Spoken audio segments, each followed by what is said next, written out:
gentlemen, welcome to a Madness Q&A. Round of applause, please.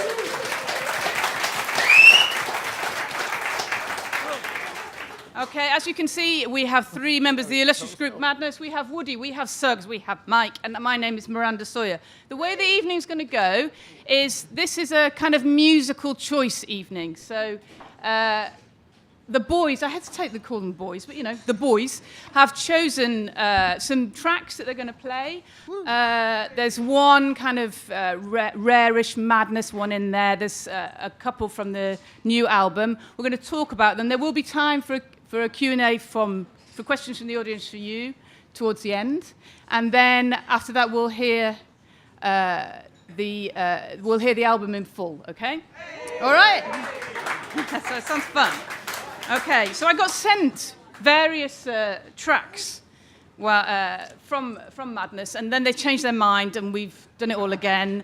And we're starting off now with a choice from you, Suggs, and it's called Have a Cup of Tea, and it's by the Kinks. Shall we start why you picked that? I forgot. But then I remembered, Clive Langer reminded me, he was on the radio recently and he chose that song. And it obviously got stuck in my unconscious. But yeah, the Kinks, like talking about everyday life, was very important to us. I remember Ian Dury saying when Mott the Hoople, who were a great band, wrote All the Way to Memphis. No, Ian Hunter said, that's it. Well, I'm not going to write All the Way to Walthamstow, am I? And Ian Dury and indeed the Kinks proved that you could write about Walthamstow. And, as low as you can get on the ladder of talking about inconsequential working class life, have a cup of tea. It's also, if you think about the Kinks, obviously they're a band that write about everyday life, everyday British life, which is obviously which is what you do. Were you inspired by that, or you just decided to do it anyway? I'm totally inspired by that. It's very hard to separate. We've been together for a long time. Who influenced who in terms of songwriting. We were unusual because we all write songs. But very, very early on, Lee, our sax player, gave me a copy of Handsome by Kilburn and the High Roads, which was Ian Dury's first band. And then, you learn, and the Kinks had You Really Got Me, and then the Who did My Generation with Shel Tammy. But then the Kinks weren't allowed to go to America for criminal reasons. And so then, from what I understand, Ray Davies inverted and decided to do something really about his own culture, which is Britain, which is, a really fantastic place full of all sorts of eccentricity. And yeah, for sure, like I said, we wrote about our house, we wrote about our first girlfriends, we wrote about going to school. But have a cup of tea. How, emotive is that if for the people of our age, every time anything happened, your dad got run over by a tractor, your mum ran off with another woman. Have a cup of tea. And all was fine. All was fine. Have a cup of tea. Hallelujah, hallelujah, hallelujah, Rosie Lee. Plus the kind of football chant in there as well. So, if you think about that album as well, the Have a Cup of Tea, the Kinks album, it's Muswell Hillbillies, and it's basically a shot of a pub as well. Yeah, it's the Archway Tavern. Yeah, the Archway Tavern. And for those of you that don't know, if you went up there on a Friday night, they used to play the Irish national anthem. If you didn't stand up, you would be flat on your back. They passed round the hat. Yeah, it's very Irish. That part of London, where we came from, was very Irish, and that's not necessarily anything to do with this song. But yeah, to see what you call pop stars just in an ordinary pub was a sort of inspiration for us. Yeah, that you could be ordinary and still be a pop star, I think is a remarkable thing. And Woody, did you like the Kings? Mike, any more comments before we're going to play the track? I'm going to whiz through the tracks quite quickly because we've got a lot to play. So, I did like the Kinks. My mum liked the Kinks more than I did, but I preferred other bands that talked about having a cup of tea. In fact, when people say have a cup of tea, I always think of Gong. So, but that's my hippie thing. But no, I get everything Sugsy's saying. Kinks grew on me massively when I was exposed to them when I met this lot. Yeah. Fantastic. There's a brilliant part of this track as well. You'll hear it, when we play it. It sounds to me like the kind of percussion sounds like, like a one-man band, and they're kind of going. Yeah. It's a really kind of like quite a drunken one-man band in the back. I think. I might be wrong, but that's what it sounds like. How dare you speak about us like that? Shall we hear it? No. Yeah, go on.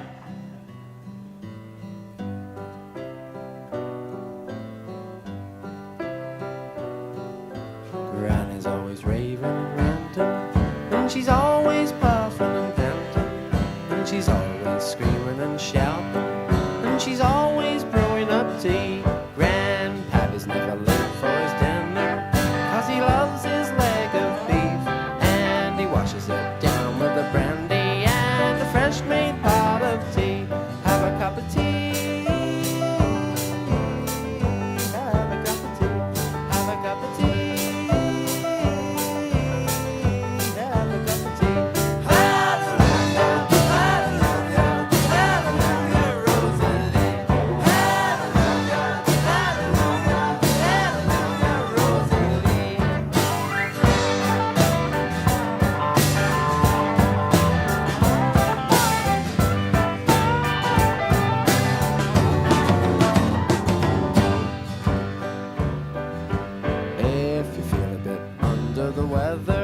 If you feel a little bit peeved, take Rimmel standby potion for any old cough or wheeze. It's a cure for hepatitis, it's a cure for chronic insomnia, it's a cure for tonsillitis and for water on the knee.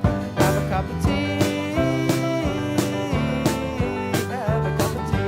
Hallelujah, hallelujah, hallelujah, Rosalie.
Nice choice. You see what I mean about it sounding like a drunken one-man band?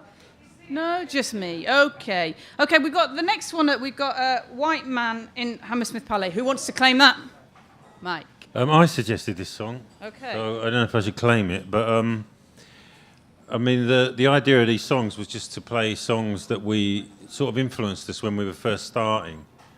And so I remember that song influencing me. Well, that album, really, the Muswell Hillbillies, my mum moved to Crouch End at that time, so I was quite living near, close by to Muswell Hill.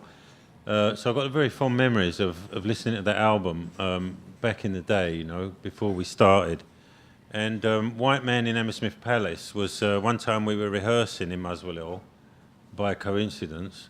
And John Esler, who was the part-time drummer, singer, manager in those days, he brought that record in, like for a bit of inspiration. We were setting up. His dad was a policeman, but not really relevant to anything. But we were all set up in his front room, and we had all the drum kit and the mics and speakers and all that. And we were playing a few tracks. Yeah, one of them was a reggae version of "Touch Me in the Morning." No, is it "Touch Me in the Morning"? A Diana Ross song. It was a brilliant reggae version of it. It is, Mike. Yeah, that's right. Should have done that. Is it? If I haven't said anything Touch me incorrect, in have I? the morning. Touch me, yeah. Yeah. It was a bit like that Ian Drury record. What's Then that just one? walk away. Wake up, You're and make more love to than me. fair. Wake up and make love with me. You got a gorgeous bum. Anyway, it was brilliant. White Man at Hammersmith Palace, yeah, brilliant track.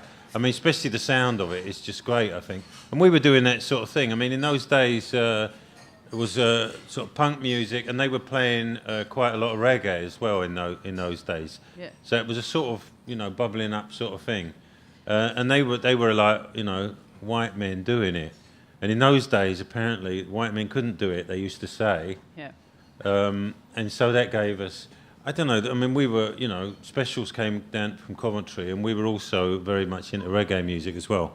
But that was just a great track, I thought. I loved the sound of it and everything. Yeah. And words are not bad either, yeah. I mean, he was talking about, anyway, not that I know what he was talking about, because I didn't write it, but I looked at the lyrics the other day and went over it, and he's talking about selling out, basically. People sort of... What I heard as well. Making music into something for the show, which Like you a see a lot commodity. these days, like about money, It's like, I don't know, it goes... There's something authentic, which a bit I think, like the Kinks were doing. They were talking about something authentic about their life, and sometimes when there's money involved, it can go a bit funny, I think. So, anyway. We do everything for But I tell nothing you- these days. Another interesting, funny enough, was I heard on the radio that there's an anniversary, and all the people he mentions, Joe Strummer, who wrote the words, Dillinger and all that, there was a show, in 1976. It actually happened, you know what I mean? Yeah. And he turned up. Him and Mick Jones were the two white men in Hammersmith Palais. Yeah. And they've got all this set of all the acts that were on, and they've made a little album of all the people that he talks about in the song. And that thing of what Mike said about authenticity, because he didn't just say, I went to some reggae gig. He talks about all the artists he saw, and all them artists did play on that night. Yeah. And that's a fact. Yeah, it's real. Is it also true that you once went to a class rehearsal dressed as policemen, Well, it's and they didn't speak to you for 5 years? It's my part of the story, the real historians of the band will argue with me. But, we used to dress up quite a lot when we did our videos. And we there was this very serious theatrical costumiers called Berman and Nathans. And they took a shine to us and let us take pretty much anything we liked. And one day we got our hands on these coppers' uniforms. Now, I can't even begin to tell you the fun the 7 of us had out on the streets in them. Now, whether this is completely factually correct or not, who gives a flying bollock? It's a good We're in story. Chalk Farm, and the Clash were rehearsing, so we kicked the door in and went, "Oi, you lot, it's the pigs." There was just a lot of doors slamming and toilets flushing. And they never spoke to us for 5 years. Shall we hear it?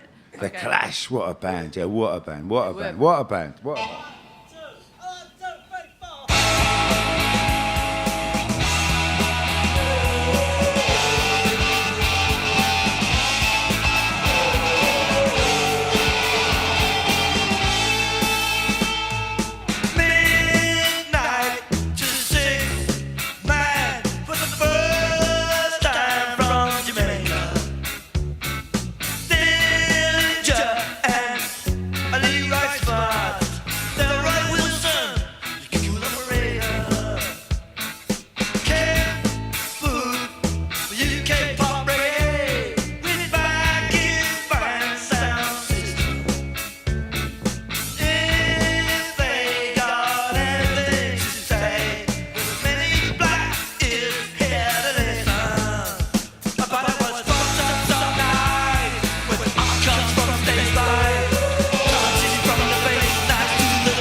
Put that in your pipe. I like the fact that we're applauding the tracks. It's Clap the Clash. If you think about that time, like if you think about the punk time, the Clash and the Sex Pistols, they were kind of known for rivalry, kind of spurring them on. Did you ever feel like that with other groups, or did you feel like that you were joined with other groups, or did you feel rivalry? Just a long answer to that question. To start it off simply, I remember we all went down. Well, I did, and I think some of us did, down the Roxy in 1977. And at that time, Don Letts was DJing, and there weren't enough punk records to play because there was hardly been any made, you know. So he was playing Culture, like 2/7's Clash and all that. I remember being with us, and it was like we were more interested in the records between the punk bands. But then the Clash came along, and that thing where they mixed up the reggae in what they were doing was a big game changer for us. But the other thing about that punk rivalry thing, I was talking to someone. We played in Hammersmith, the Three Kings, the Nashville Rooms or something. Yeah. We were supporting the Specials, and then we had to get back to Camden Town to play at the Dublin Castle. And my mate said to me, there was a queue of kids. All of a sudden, they were wearing Harringtons and two-tone badges. All of a sudden, there was this feeling that there was a phenomena going on. And so the car pulled up, and Johnny Rotten got out of the car, and he was, every single person in the queue, he went, "Are you for real? Are you for real? Are you for real? Are you for real?" And all of a sudden, it was real. I'm going to move on from that now. And I'm going to move on to Hey Joe, which is yours, Woody. Yeah. We don't really associate us with No, I don't. I was quite surprised when you... heavy rock, but I joined the band with band members saying that they actually loved Alice Cooper and Roxy Music, which is another love of Not mine. here tonight. Yeah. No. No, but you know we're made up of a multi-strand of weirdos. No, we're very eclectic, and you've got to remember where we grew up. We grew up in the 70s, and the music was just diverse, and you could walk into any pub, and there was lots of just fantastic music going on. I went to school opposite the Roundhouse, so I was in there every day, virtually, and there were bands on there all the time. So I was used to listening to guitar bands, but no one played a guitar like Jimi Hendrix. And I was about 10. It was about 1969 or 1970 where my dad had one of the first cassette machines, and he had a kind of a big rig like this, but a bit smaller actually, like we see. And it was but it was state of the art at the time because he had the money to do it, and he really liked records and this new thing called a cassette player. And he had a cassette with a Whole Lot of Love, Hey Joe, and I think it might have been Carpenter's Goodbye to Love or something, God knows. But that had a bloody good guitar solo in it. It gets your old tingles going for me now even. You know, I do like all kinds of music, and I'm not embarrassed to say so. But Hey Joe was just truly, truly exciting. At the same time of listening to that and playing it over and over and over again, I just loved the energy. It was the energy, the absolute pure energy. Yeah. And the other thing I loved was the Beatles at the end of She's So Heavy, that kind of riff. Yeah, we were going to play this, but it was too long. It's all right, but, in the end. But the reason I liked it was because my brother and I, we used to air guitar around the front room.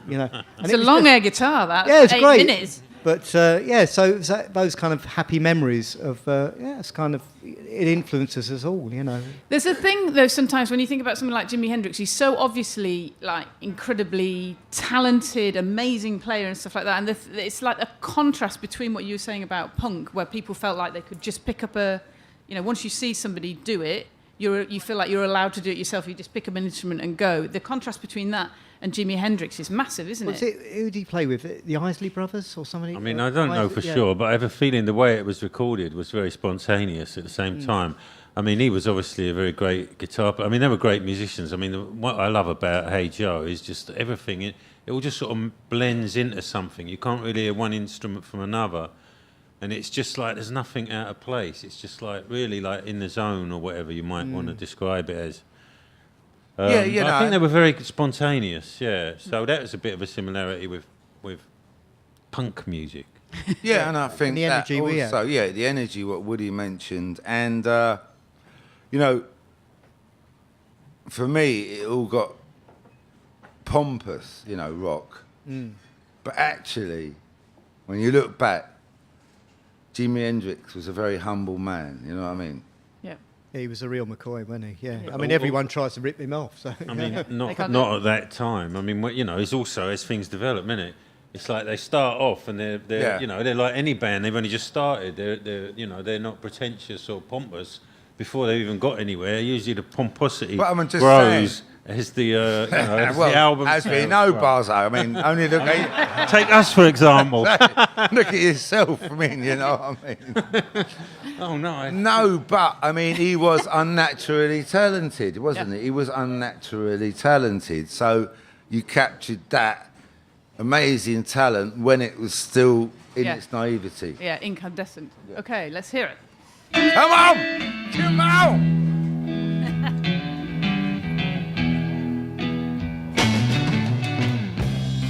Hey Joe, where you going with that gun in your hand? Hey Joe, I said where you going with that gun in your hand?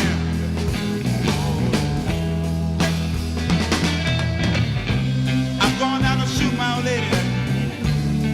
You know I caught her messing around with another man.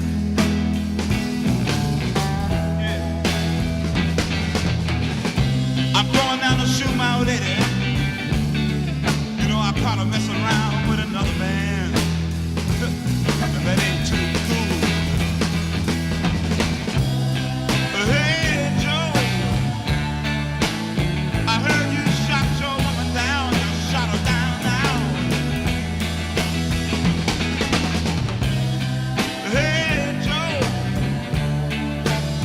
I heard you shot your lady down. You shot her down to the ground.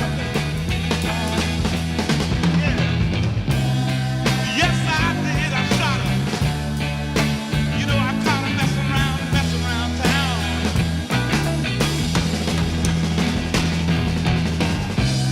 Yes, I did. I shot her. You know, I caught my old lady messing around town. And I gave her the gun. I shot her.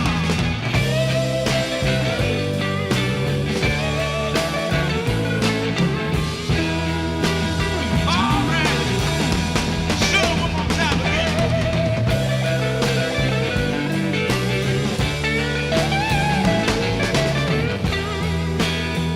Yeah.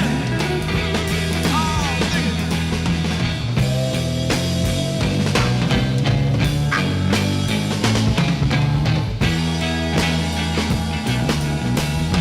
All right. Hey, Joe. Where you gonna run to now? Where you gonna run to? Hey Joe, where you gonna run to now? Where you gonna go? Well, dig, I'm going way down south, way down to Mexico way. All right. I'm going way down south, way down where I can be free. Ain't no one gonna find. Ain't no hangman he ain't gonna put a rope around me. You better believe right now. I got to go now. Hey, you better run on down. I don't know. Okay, that's the amazing Jimi Hendrix. All right. Back for Jimmy. Okay. So Woody, we were just talking about the fact that you actually feel. I mean, you wouldn't put Jimi Hendrix and Madness in the same place at all, but you feel a real affinity to someone like that. Why is that? I do, but many reasons. I mean, the main one is the energy, and the thing is, I can relate to that band. It's really fresh. It's got excitement, which is exactly what we try to do, but on a different level. Jimi Hendrix used to pinch lyrics off Bob Dylan because he wanted to get people to listen to the words. He wanted to touch people. He wanted to not touch me in the morning. He wanted to touch them on a different level. Touch me there. That's what I think is the same for our music. On the surface, it's all kind of nice, danceable pop music, but it's a little bit more complicated than that. And it's got an undercurrent. It's got a different meaning. Yeah. And if you listen to Jimi Hendrix, he doesn't just say, "Oh, hello, darling. I went to dance. I love her. Doody doo." It's got a bit of something to it. Yeah. Should we talk a little bit about the group dynamics? Because Root dynamics. I love them. All right. I haven't got my hair, there's I a promise. couple of reasons why I wanted to do it. One was, you Suggs have gone on record saying that you feel like Madness is kind of form of group therapy for you all. And the other one is that I have a long-term kind of standing theory about bands, which doesn't really apply to you, and I want to know why. And what it is that most bands are an argument stroke love affair between two people. If you think like Lennon and McCartney, or you could even think of like Blur, Graham and Damon, or Oasis, or most of them, it's an argument Jagger, stroke love Richards affair. and all that. Jagger, Richards, all that. So, but with you, it seems to be an argument stroke love affair with all of you. Yes. And I think that is very interesting. And funny enough, there's some geezer out there who's made the movie Supersonic about Oasis, also made the movie about Amy Winehouse. They want to do a film about us. And it's going to be impossible. It's going to be impossible because we aren't in that, right? And what was most interesting in the little chat we had in a pub around the corner was we packed it up for 8 years. Then we got back together. Firstly, how do you explain that? Thirdly, there's all 7 of us write songs, and it is a democracy. So, no, we don't fit that cliche, no. But do you find, if we go back to the idea of that group therapy thing, obviously one of the other things that united you when you were younger was that you came from single parents, and there was there's a growing up that you do as young men where you're almost like your own role models. That if you don't have a father figure, then you create your own, don't you? We were like a family. I mean, we all had each other's backs, and we had a shared experience, which was we were out there in the world doing it for ourselves. It was us against the world. We were also against the industry in a sense, because we were there was that whole thing about the pompous rock and roll business. We were coming out of that, and punk had kind of liberated it to a certain degree, but we were still in it. That thing we were talking about earlier. You weren't listening, so I'll tell you. We were talking about the. I am now, Woody. I am now. No, the treadmill. You were listening. The treadmill that you go round, making albums, going on the road, and it was endless, constant, kind of a battle. And the only people you had were the band members. You kind of you don't trust anyone, and it was that. And you experienced life on the road, and it was and the studio and the ups and downs of it all, and you can't help but.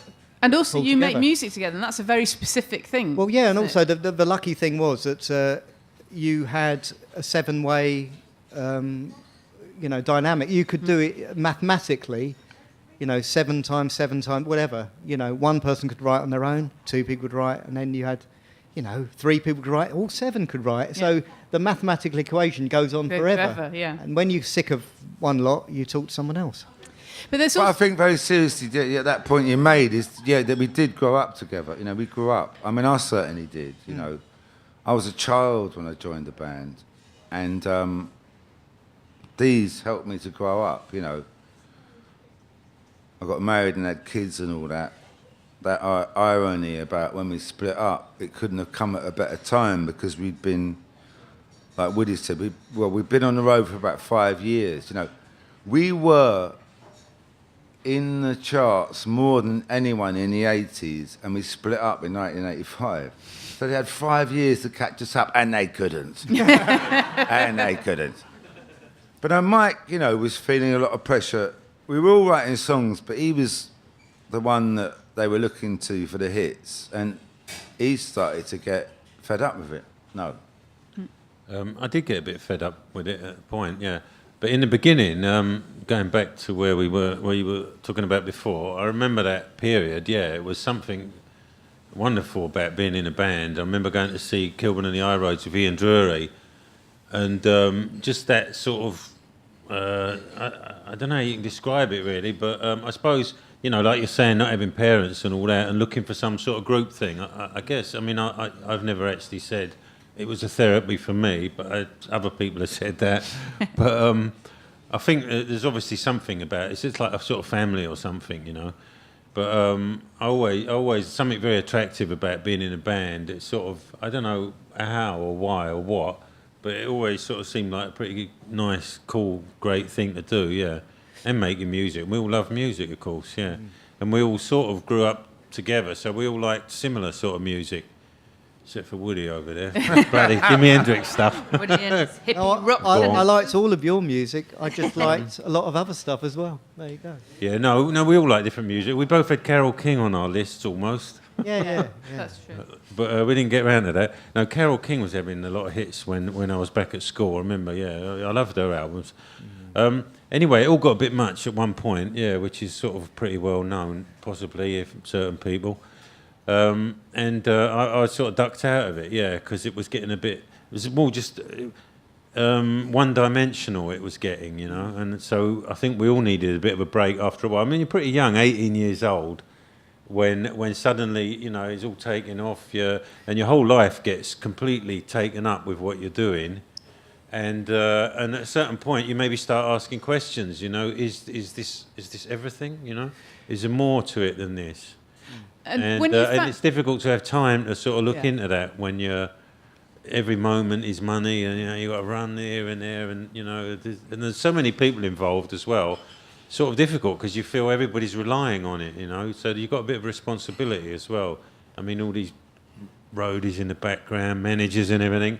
Everybody's all sort of looking to. Well, you're employing them, aren't you? You're their employers, really. Yeah, you could just sack the whole lot of them, I suppose. Yeah, but we were always Also, a bit there's soft the pressure like to that. keep going as well, because there was this thing of like, if you stop for even the shortest amount of time, you're going to be forgotten about, and that's it. Your career's washed up, so you've got to stay in the public eye. And look constantly. at you now. How mad is that? Well, we sort of felt like that. Anyway, I guess there's a certain truth to that, but you can't. I don't know if I agree with that really. Well, I that's mean, what we these were days, told. I think it's more about doing something authentic, really. Or that's what's that's what makes it valuable in the long run, you know. But also, madness. That's what great music is. There's also what's kind of amazing about your band is people kind of leave for a bit and then they come back in, or they, you know, go off for a while and come back in, and you have like. There's a load of bald people standing behind me, and every now and then I go, "Is he back or is he not?" I like. I have a bald geezer behind me. 3 of them, no. 3.5. Yeah, tolerance. You know the real thing, and it's like British society and where we are today. Tolerance. It's tolerance, man. It's based on tolerance. That's what we had. Yeah. Because, you know, for sure we had fights. Absolutely we had fights. Absolutely. But ultimately, we learned to tolerate each other. That's funny because one of my questions actually here was, when was the last time you had a physical fight with one of the members of Madness? All of you. Well, Fight with him, me never do it. Never try it again. In Manchester, that's going back a bit, but he did turn the van over. I mean, what sort of idiot to turn the van over? And more recently, yeah, you know, it's just unedifying to be rolling about in the street as a 56-year-old man with a band member, but that's just the way it goes. You know, we are a family, you know, and as they say, you can choose your friends, you can't choose your family. You know that, what's that, them great Greek philosophers, the Eagles, you can check out any time you like, but you can never leave. Okay, I've got the next record we've got up is That All There Is, which Peggy Lee, which is you, Suggs, and you chose that actually for Desert Island Disc as well, didn't you? I did indeed, yeah.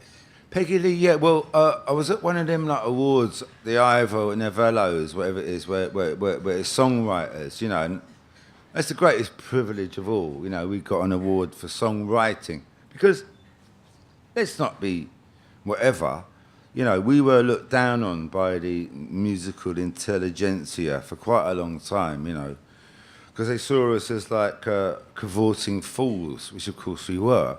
But we did put a lot of effort into writing songs, and we got an award, and Lieber and Stoller were there, man. Lieber and Stoller. Well, if you don't know who they are, whatever. But most of their songs were kind of pop jolly ups, you know, Peanuts, Hound Dog, all that. Anyway, I heard this song by Peggy Lee, and it was like well, funny enough, yeah.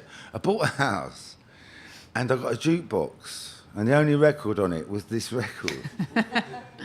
But it really was an epiphanal enlightenment. This song, Is That All There Is? And, you know, the greatest thing about pop music sometimes is its ambiguity, you know, and this is it, you know, is that all there is? Is that all there is? Let's hear it. This might be relevant for you, Woody. I was thinking of this song before. It is. When you were telling me about what happened. Yeah, I know. Yeah. Woody was lying at the floor, having drove his quad bike off a cliff. And what were you thinking, Woody? I thought, is this it?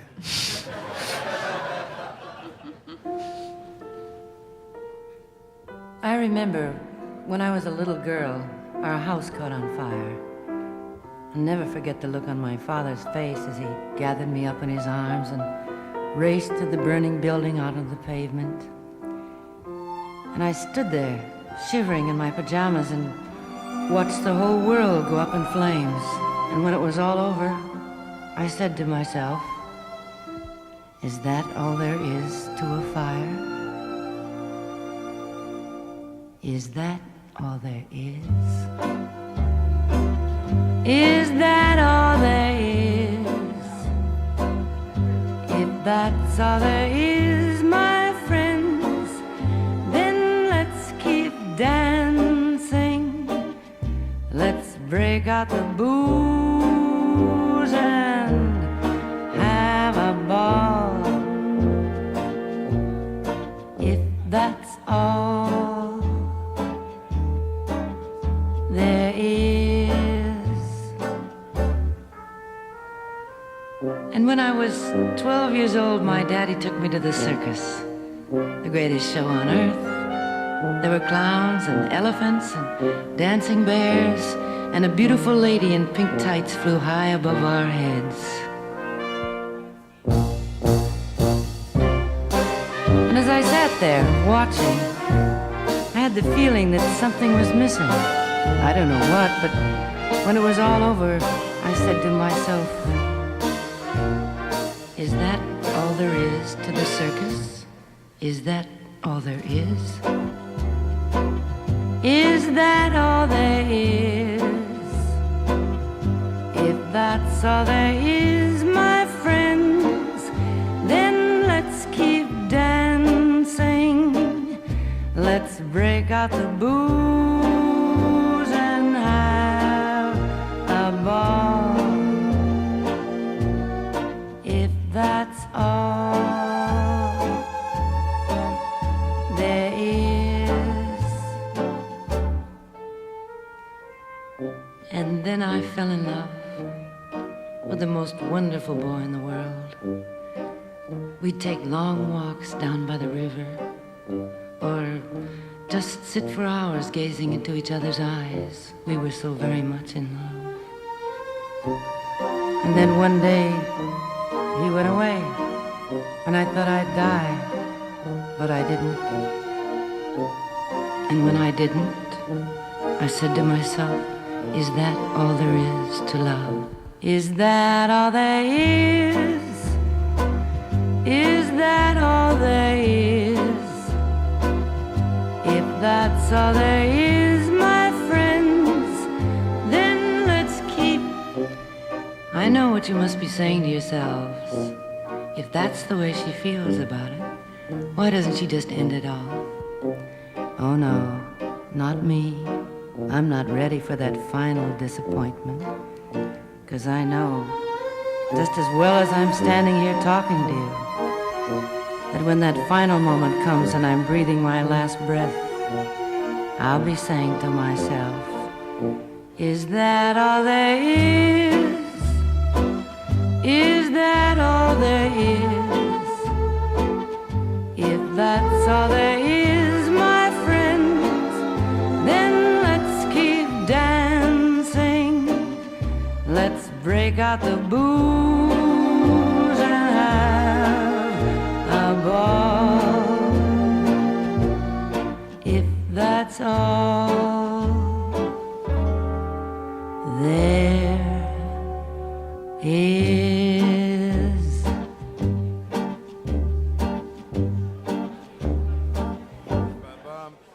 Oi! Thank you. That's a beautiful song, that, isn't it? It's amazing. I noticed Okay. that was the song that people were least interested in. I'm Yeah. sorry about that. I think I've cleared the dance floor with that one.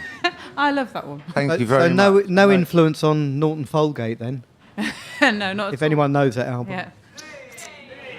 Very successful album by Madness called You may have heard Liberty the of Norton band. Folgate, 1999. Well, look, this brings me to actually the Madness track that's been picked by Mike, which is Yeah. Blue Skinned Beast. Oh, look, see, everyone's happy with that. Okay. Over in the corner there. Shall we talk about that? So it's from the Rise and Fall. It's about the Falklands War. Would you like to explain why you spoke about what you chose this one? Why I chose it one? I thought it was a great song, really. Yeah, Lee came in one day. We were rehearsing in not Caledonian Road, Market Road, somewhere around there. And Lee came in and he said, "Oh, I've got this new song." And I mean, he doesn't play it. Well, he plays saxophone. I mean, I would say he doesn't play an instrument, but he plays saxophone. Oh, that nasty. But, I mean, he can't play a piano or guitar or something. I mean, the saxophone, you can't really write a song on it. I mean, you can write a melody on it. Anyway, he came in. He had these words. He had all the tune and everything. I was very impressed. He had the whole thing worked out in his head. And he was just like, how's it go? And so I was sort of working it out with him, all the different chords and everything.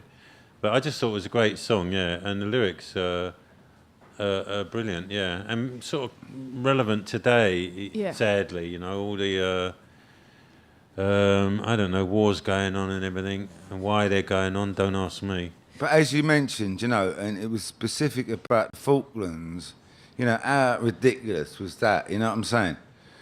And what it was the bodies were coming back in blue plastic bags. Yeah. And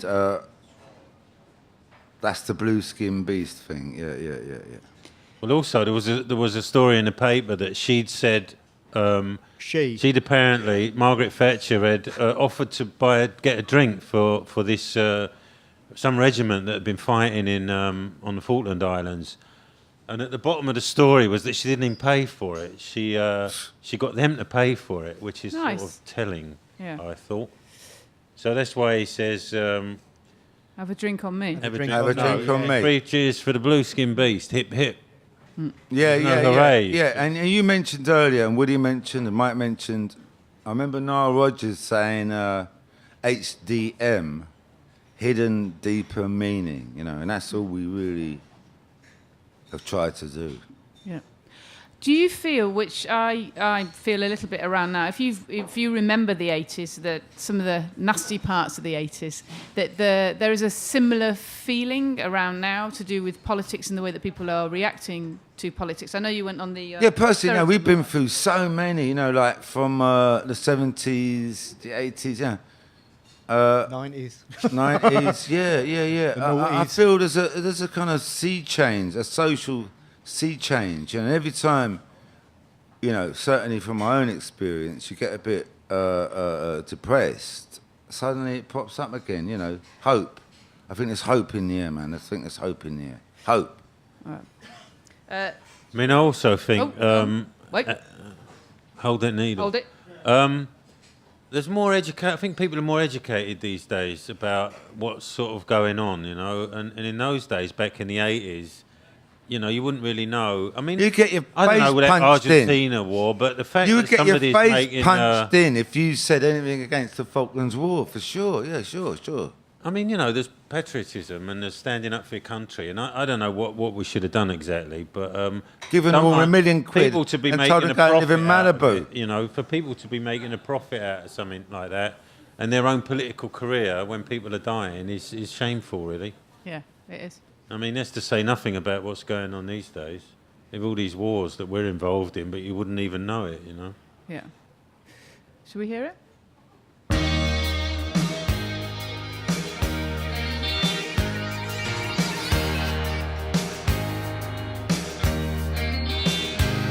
I can fly you to your loved ones, but I can promise no return to a shell-shocked, God-forsaken, where the craters still lay burn. Have a drink on me, have a drink on me. Still the worst is over, that I hope you understand. Then you're one more hurdle over, a protector of the land. Have a drink on me, I put you down to the company. 3 cheers to the blue skin beast, hip hip. To the blue skin beast, hip hip. 3 cheers to the blue skin beast, hip hip hip hip. To the blue skin beast, hip hip. You have this medal, you can even melt it down or frame it in the living room every time you turn around. Have a drink on me, have a drink on me. I heard you shout for yesterday, but I was sleeping on the job. And I dreamt of fighters miles away, whose lives I had to rob. Have a drink on me, I put you down to the company. 3 cheers to the blue skin beast, hip hip. To the blue skin beast, hip hip. 3 cheers to the blue skin beast, hip hip hip hip. To the blue skin beast, hip hip.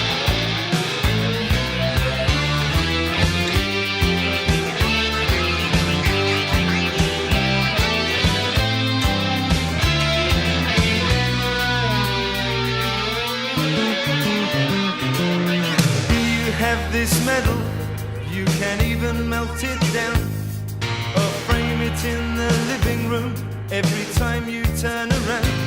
I can fly your loved ones to you with guarantee of no return. And if John Wayne dummies bounce off, that looks shocked when it comes your turn. Have a drink on me, I put you down to the company. 3 cheers to the blue skin beast, hip hip.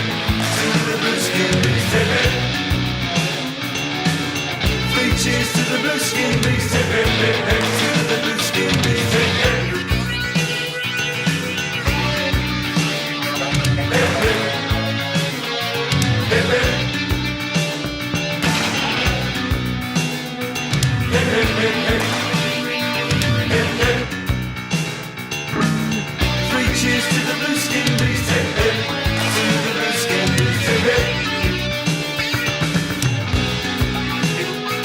Hip hip hip hip. Hip hip.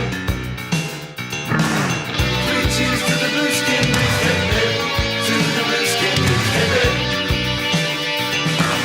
3 cheers to the blue skin beast, hip hip hip hip. To the blue skin beast, hip hip.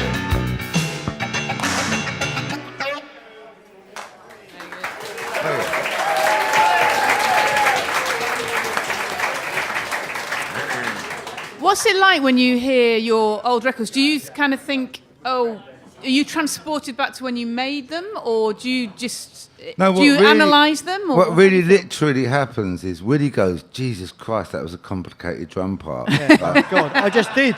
Mike's got the soul, and I'm just thinking there was a hell of a lot of words in that one. I can remember. I was just thinking there was no editing in those days. You had to play it from the beginning to the end, and that was it. If your cock's up, you started again. My God, that's so complicated. Try and work out the drums on that. Blimey, So I easier can't. now then. But Easier now? certainly, What? Yeah, I just don't play so complicated. what we were talking about, you know, as an example, yeah. You know, obviously we were like a singles band, and that's why we weren't taken very seriously, I don't think. until quite recently.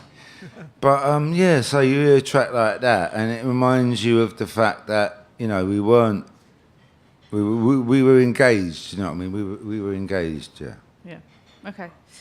So I've got 1, 2, 3 tracks more left to play, but I'm very aware that people are going to want to ask questions. So I'm going to drop the next one. Sorry, Woody, because it's yours, which is. What was it? It was Carole Feel the King. Earth Move. So. Yeah, drop that. Yeah. Okay. It's only on one of the greatest albums ever made. Yeah, It's but all right, they all know it. They all It's know it. all It's right. fine. They know. It's all right. Everyone knows Tapestry, feel don't the you? earth. Oh, I know. Yeah, it's a great album. Yeah. Under my feet, we can do it. Feel There you the- go. Don't take the hump and don't text while we're talking. I'm trying to tell my missus to stop ringing me while I'm doing this. It's not happening. It's not happening, darling. Not happening. I'll see you later. Okay, well, instead we're going to go to the next one, which is I Don't Want to Go to Chelsea, which is obviously Elvis Costello. That's your Now choice, we're Mike. talking. Nah. Oh, well, go on then, Mike. Dun-dun-dun-dun-dun-dun. Do you want to explain why you chose this one? Because it's good. It's obviously good. Why did I choose this one? Yeah. Because can't remember. I was listening Why to is it when I was that in my umming and van ahhing? job. When I was in my van job, I had a little speaker in the back, handmade, and I used to listen to this. This was just before the band started, yeah. So Elvis Costello sort of appeared in those days, and we were all, trying to get a band going at the time. I had a delivery job, and I had a little handmade speaker behind my head, and I used to have a cassette I'm not player. saying he delivered bananas. And I had this album. I used to like Elvis Costello. I mean, he's good. He's done a lot of good stuff. But like everybody, not everything is good, I think. Some of the stuff is great, though, and I love this album. Him and the Attractions were great. I don't know why he went off. Not that it's got anything to do with this discussion or anything.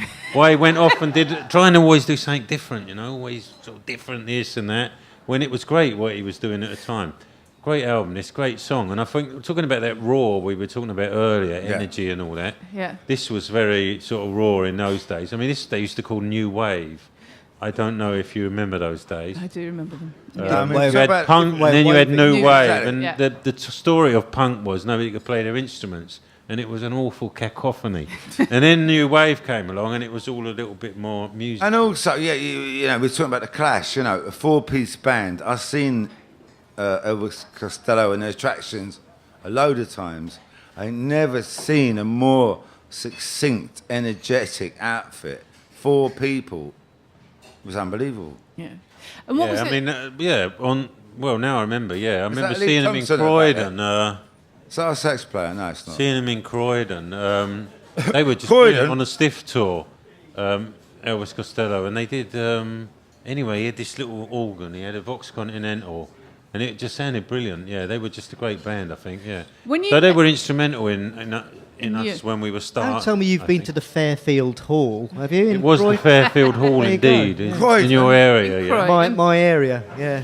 If It was you in had 1979 or if you had 78. someone like that, which you obviously really admired and inspired you, how did you feel when you met them? At Top of the Pops or anything like that? Were you ever intimidated? Well, or I can't imagine we you did a were, song but- with Elvis. Yeah. We did Yeah. Tomorrow's Just Another Day. Yeah. And he did a great verse. He did a great singing. I know Mike's never stopped going on about how much better he sang it. It was than good I- before. I'm not saying it wasn't. no, he no. definitely added something. You made it very clear that he sang it 10 times better than I did. But strangely, Clive Langer, who's here, I think we're going to speak to at some point, Yeah, why don't we get Clive over here? produced all our records, was on the same label as Elvis. And Mike's older brother, Ben, used to play in Clive's band. And so there was a kind of a parallel with the people that we knew and Elvis's band also. But it doesn't alter the fact that his records were great, Elvis Costello's records, yeah. Yeah. Let's hear it.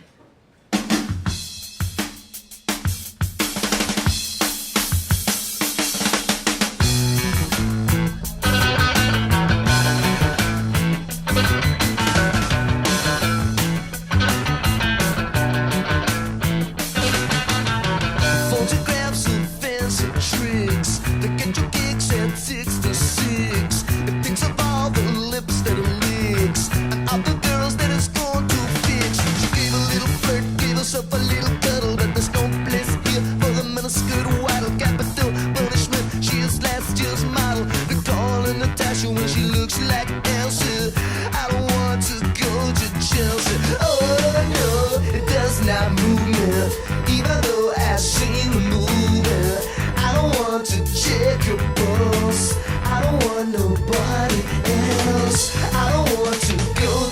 Chelsea.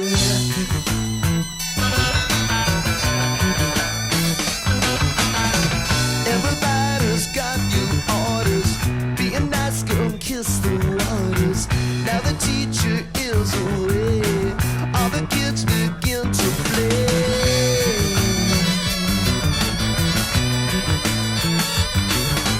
Men come screaming, dressed in white coat, shake you very gently by the throat. One's named Gus, one's named Alfie.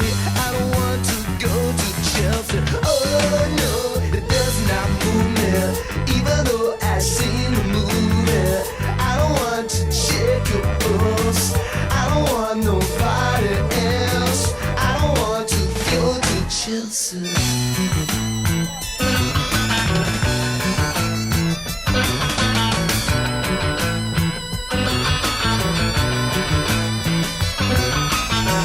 Photographs of fancy tricks to get your kicks at 66. And thinks of all the lips that are licks and all the girls that isn't going to fix. She gave a little flirt, gave us up a little cuddle. That there's no place here, fight a minute skirt waddle. Dabbles to punishment, she's last year's model. They call her Natasha when she looks like Elsa. I don't want to go to Chelsea. Oh no, it does not move me. Even though I've seen the movie, I don't want to check your pulse. I don't want nobody else. I don't want to go to Chelsea.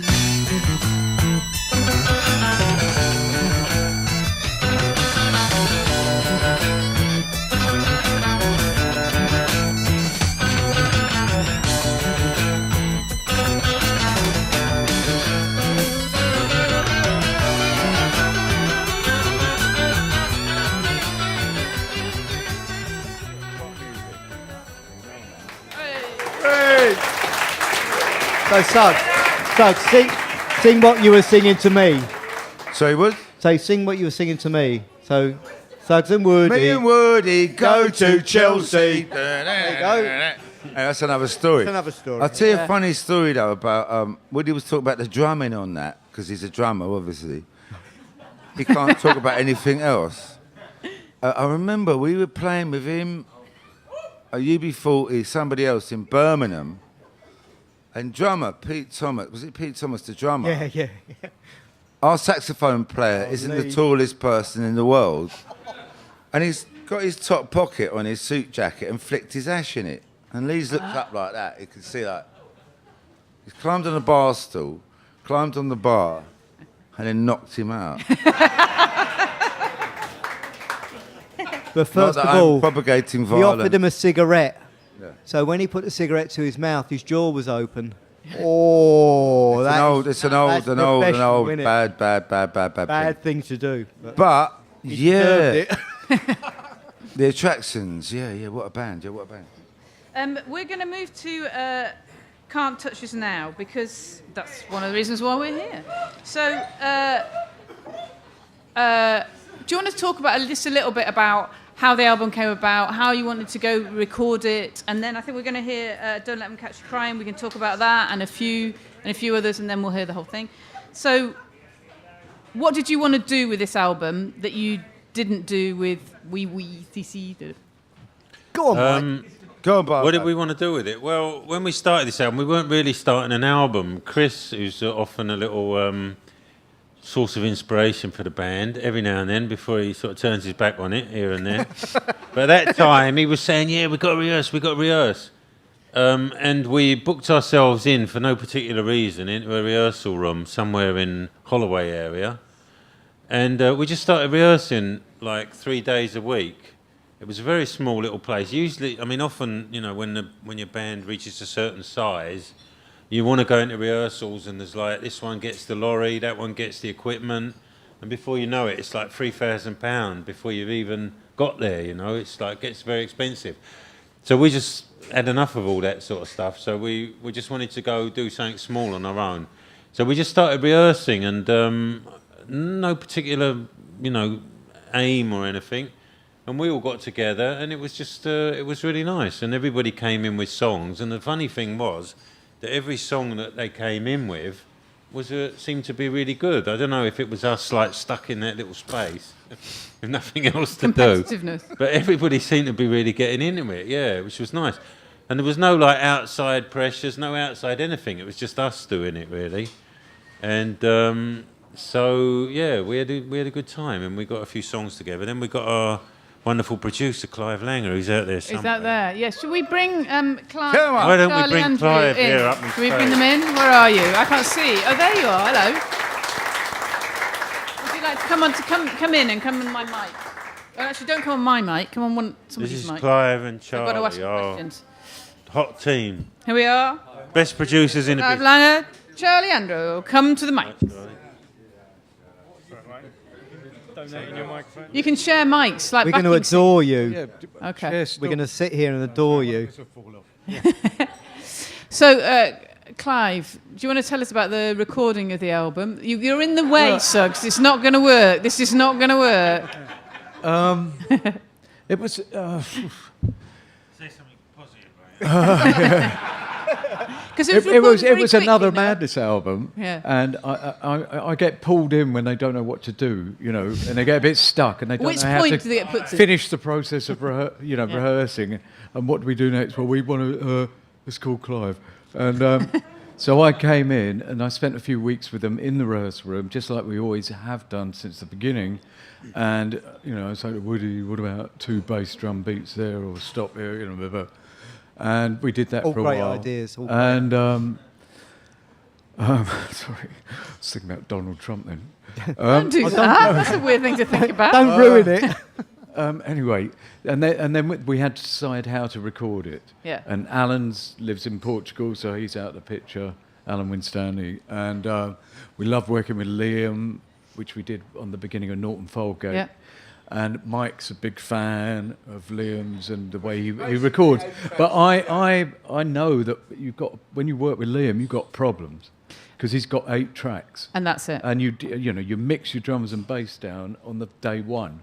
And you know, if Woody wants his hi-hat up, he can't have it. So essentially, what you're saying is it's like a back to basics studio. So Yeah. you're going to get a particularly probably warm feel, but you won't get all the kind of detail that perhaps people. He records think in a very old-fashioned way, so the sounds are different. I mean, if you hear the drum sound on the first track on the album, you'll hear the drums are kind of, you know, they're not hi-fi. They're not like Alan Winstanley would have recorded them. They would have been very bright. The snare drum would have been bright and zing. It's not. It's the room. It's a couple of mics, old-fashioned mics, and you get what you're given. You have to use his kit and do it his way, and then he'll let you in. You know. And you recorded it quite quickly, is that right? 3 Yeah. weeks? You're looking at me like I'm saying it wrong, is that right? No, fine. Looking at Clive Langer here. What have I done? Interesting, yeah. No, I'm not saying anything, no. Well, what I really liked about it is that you decisions are made quickly, so you can't really have a committee meeting about the hi-hat.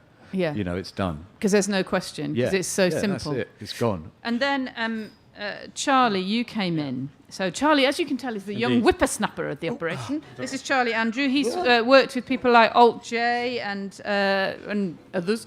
But why were you brought in, Mr. Well, Youngster? I've worked with Clive for Yeah. quite a few years now, working on Clive's son's own Yeah. band originally. We got to know each other well that way, and as Clive mentioned, Alan, who Clive worked with over many years, now lives in Portugal. So I suppose in a way I sort of took up his role a little bit. Yeah. Would you say that? Yeah. I mean, Suggs once said, I made a mess and Alan, sorted it out. So Charlie sorts out the mess that we made. And Charlie is a great producer in his own right. But in this situation, he worked in when we work together, we work in a different dynamic to what you're used to.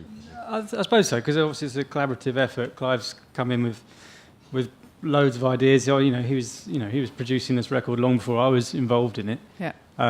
Whereas Before you were born. Before I was born. Yeah. But so normally I'm used to producing records myself, so it's a different working dynamic, but it's one that I love. And working with Clive, I've learned so much, so it's great. But if you're working in an 8-track studio, how do you make it sound right for? So I came in after the 8-track studio. Yeah. So Liam, who we mentioned earlier, I don't know if he's here, but I've never met him. And so he did the tracking down to 8-track, and then that was digitized and brought to my realm. I'm a big fan of that way of recording. It's keeping it simple. Like Clive said, if you haven't got too many options, it's great because it's actually that can breed creativity. Yeah. But modern studios these days, you have so many options, and you have to have them because everyone wants to use it. So, and that's my studio. I've got all the modern stuff, and then we sort of brought that old school recording that was made into the digital realm, and then yeah, exactly, and then continued with some overdubs and whatnot, and mixing the record. And it was done. And it was done. Ta-da. Where is Suggs? Where do you think? Yeah. He's gone out for a fact. And so, I want to talk really quickly. You're going to take I just want to say that Liam, it's great sound we get in Liam's studio, like Charlie was sort of alluding to. And Charlie does something great with it as well. When he gets it all in his thing, and he also makes it sound really good somehow or other. I don't know how he does it. It's that technical But he often thing. makes some of the tracks sound really nice, so we're very happy with them, yeah. Cheers, Mike. Well done. So I'm going to get you Mike. to Thank sit you very down again because I'm very aware. Sorry, I feel like I've kind of got you up and then you have to sit down again. But I'm very aware of time, so you have to leave now. Right. So thank you very much. Thank you very much, Clive. Thank you.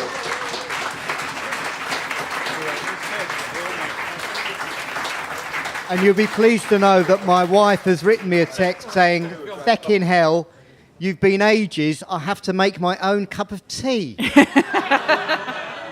Oh, it's a tough Have life. a cup of tea. Have a cup of tea. Have a cup of tea. Solves everything. Have a cup of tea. Anyway, this is it. There is the album. Probably the greatest album ever made by anybody.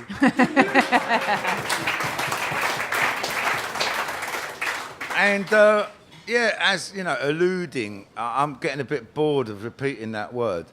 But as we were alluding to earlier, can't touch us now. Why? Why can't touch us now? Because they fucking can't. well, should we talk about a couple of the tracks? Should we talk? I wanted to talk about Blackbird and Mr. Apples, and then we'll talk about Don't Let Them Catch Crying. Okay? Yeah. So should we talk about Blackbird? It's obviously famously Blackbird. about Amy Winehouse. Yeah, we apart from a lot of other things, we were talking about going back to the basic roots of how we used to record, which was spending a lot of time in the rehearsal room, writing and all that, and then as little time as possible in the studio. But also, we were talking about that, the lyric writers and the musicians are writing music, and the lyricists, and the musicians are writing lyrics. We were starting to write songs individually, and we were just thinking, will you shut up at the back there, oi? Yeah. You. Yeah, you too. Well, somebody in our management team said maybe, for instance, I sent Mike a couple of tunes and Chris, our guitarist, sent me a tune. So instead of just writing the songs on your own, share it about a bit. And anyway, Chris sent me this tune, and it was not long after Amy Winehouse died. And I really don't want, or didn't still want, to have any morbid sort of crap about that.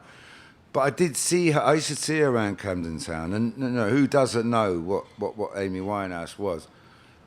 And I was walking down Dean Street, and she said to me, "All right, nutty boy." She said, "All right, nutty boy, right?" You know what I mean? I'm a 56-year-old fart. I ain't been called a nutty boy since 1979. And that sort of stuck in my head. And I thought it'd be nice to write a song that celebrates, her life and all that. Yeah. Okay, and should we talk about Mr. Apples really quickly? Yeah, Mr. Apples. Mr. Apples. Who's Is that it about fella? anyone? Oh, Keith Faz. Who's that fella? Who's that fella, like, right there in the Vatican at the moment, like? Oh, you mean the cardinal that's being done I've for... got no idea. I wouldn't, even suggest. Yeah. I wouldn't suggest. The one who's very close to the Pope but isn't the Pope. I remember my nephew said to me, he said, "Uncle, is the whole of British society built on paedophilia?" Well, like I say, I'm not in a position to tell him that, you know. Anyway, Mr. Apples, there's a light-hearted look at the powers that be. The things that built Britain. Okay, and let's do Don't Let Them Catch You Crying. I mean, this it's possibly slightly difficult because you didn't write it, but sometimes it's nicer to get an analysis of something. Well, what was nice is, like Mike was saying, you know, we were you know, grafting away in the rehearsal room, and then just at the end, when we thought we'd sort of done what we needed to do, Mike pulled a song out of the bag, "You Are My Everything," and Chris, and on the same day, these two songs came through on my email, and it's an amazing thing. It's an amazing, you know, when I think about it, I remember when we were recording Absolutely, it was our second or third album, and, you know, where's the singles, guys? Where's the singles? And there was no singles. And then suddenly, I wrote Baggy Trousers, and I think Mike and Lee wrote Embarrassment, just at the last minute. And it felt a bit like that. Yeah, those two songs come out of nowhere, yeah. And Mike, what do you think of that song particularly? I thought the same thing. I mean, it was sort of me and him who were trying to, like, some people were saying, the rehearsal's fucking finished, we're not going to do any more songs. Clive. Clive, come back and explain yourself. Not naming any names. But these songs, these songs were great, yeah. And when I heard that song, I thought, this is really good. I mean, sometimes like just the version, and it was Lee, Chris made the demo, and Lee was singing it, but he sang it really well. And it just sort of came right on that tape. Here he goes again. Here he goes. It's a really nice tune, yeah. Lovely chords, yeah, progressions, and all that. All that. Nice bit of piano. And yeah, great song, really. Yeah. Okay, shall we hear it, and then we're going to have a few minutes for a Q&A, for a short Q&A. Okay, let's hear it.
Don't let them catch you crying.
clouds, but don't let them catch you crying.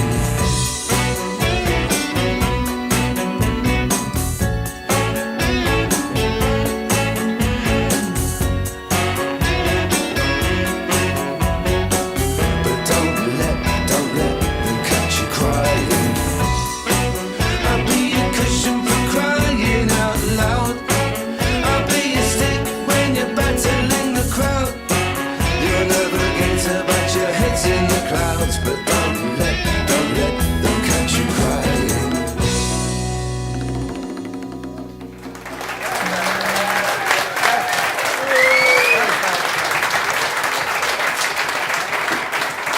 It's a belter.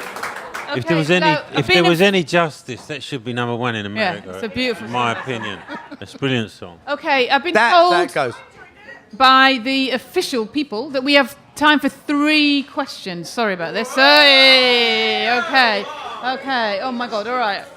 I saw, because you're in my eye line, I did see you two first, and then I'm going to come over here, okay? But we've got 2 blokes, I'd like a lady, okay? All right, you're first. Oh, actually, do you want to come over there because there's a microphone, or do you want to come and ask it here? Because otherwise we can't hear you. I'll just repeat the question. Yeah, go on, shout it. You've spoken well about London, you love London, you've spoken with humanity, and you're authentic. So, not particularly for Suggs, but for any 3 of you, Yeah. would you please consider, if the job became available, standing for Mayor of London?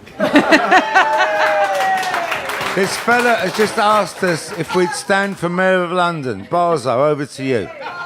Yes, I would. Let's get at it. Yeah. Yes, 3.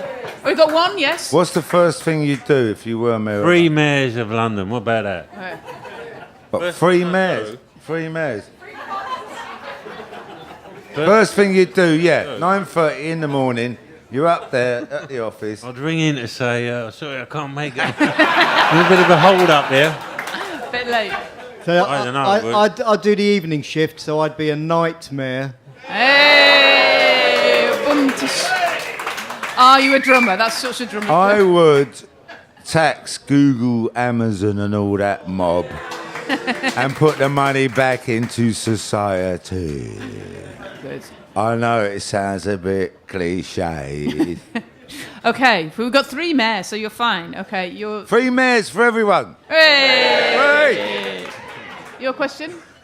With the crap that's going on in London at the moment, you've never been an overtly political band, although we've heard some political tracks tonight. Do you regret that you haven't had that voice to actually talk about more social stuff?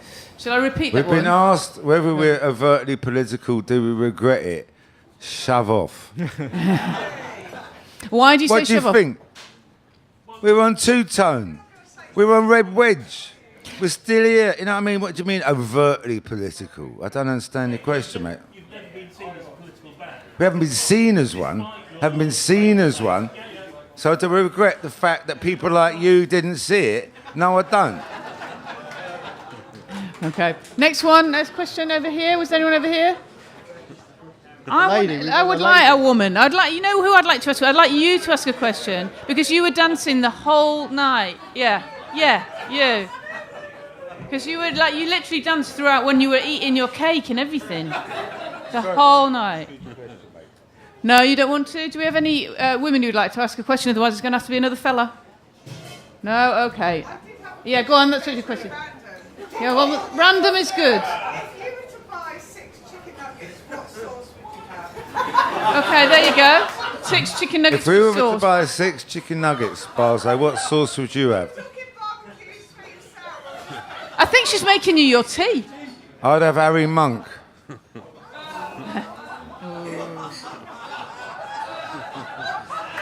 I don't wouldn't like- buy chicken nuggets I because don't I'm like a 'em myself. vegetarian. What would you have, Mike? I'd have tomato ketchup if I'm completely, painfully honest. Okay, and on that bombshell, we're gonna have to wind it up. So I would like to say thank you for being a fantastic audience. Why are you waving at me? You're putting a hand up. One more question. Saying one more question. All right, fella, you've been waiting for a long time. No, you? Who was it? Who are you waving at? Go on. Him. Okay.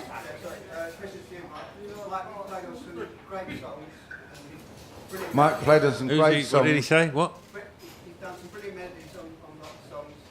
My question is, with your amazing finger dexterity, do you get referred to as Magic Mike? Do I get what? Referred to as Magic Mike? Your finger dexterity. Do you get referred to as Magic Mike? And Magic if so, Mike. by who? Yeah. Yes, I do. Often, yeah. Quite often. By whom? Reasonably often. By my wife. There you go. There you go. I'm twisting her arm. I should be a straight man. And my children. Okay, that's even more bombshells. I think we have to stop. Okay, so one more. All right, he keeps telling me one more. What? Mike, when you left the band, did you follow the band after you left? And how did you feel how they did with the previous albums?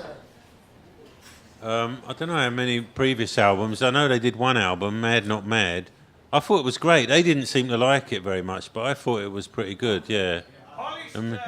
Especially that track, Dance with a Madman or something. Mad Not Mad. Mad Not Mad. That was great. I loved that track, yeah. I thought it was a good album, yeah.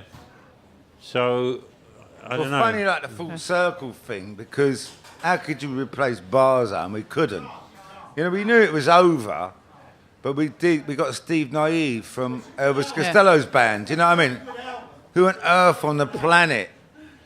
And Steve Naive did a good job, but it was definitely, the game was up then, yeah, the game was up.